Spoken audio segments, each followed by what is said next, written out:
Hey guys, it's me Daniel. Today I'm reading the Bible. You want to join? Today's passage comes from Exodus chapter 1. Israel increases greatly in Egypt. The children named the sons of Israel, who came to Egypt with Jacob, each with his household: Reuben, Simeon, Levi, and Judah. Issachar, Zebulun, and Benjamin, Dan, and Naphtali, Gad, and Asher. All the descendants of Jacob were 70 persons. Joseph was already in Egypt. Then Joseph died, and all his brothers in that generation. But the people in Israel were fruitful and increased greatly, for they multiplied and grew exceedingly strong, so that the land was filled with them. Pharaoh oppresses Israel.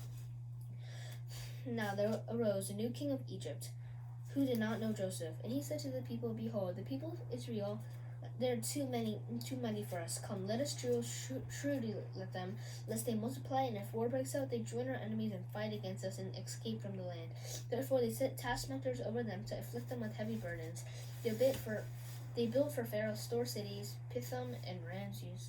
But the more they were oppressed, the more they multiplied, the more they spread abroad. Because the Egyptians were dread of the people of Israel, so they ruthlessly made the people of Israel work as slaves, made their lives bitter with hard service, mortar and brick, and with all the works of the field. They ruthlessly made them work as slaves. Then the king of Egypt said to the Hebrew midwives, whose name was Shiphrah, the other Puah, "When you serve as midwives to the Hebrew women and see them on a birth suit, if it's a son, you shall kill him, but if it's a daughter, she shall live."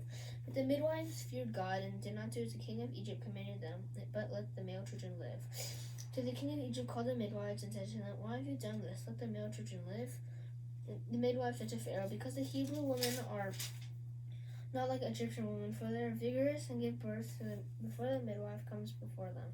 So God dealt well with the midwives, and the people multiplied and grew very strong. Because of the midwives feared God, he gave them families. But Pharaoh commanded all of his people, "Every son that is born to the Hebrews you shall cast into the Nile, but you shall let every daughter live."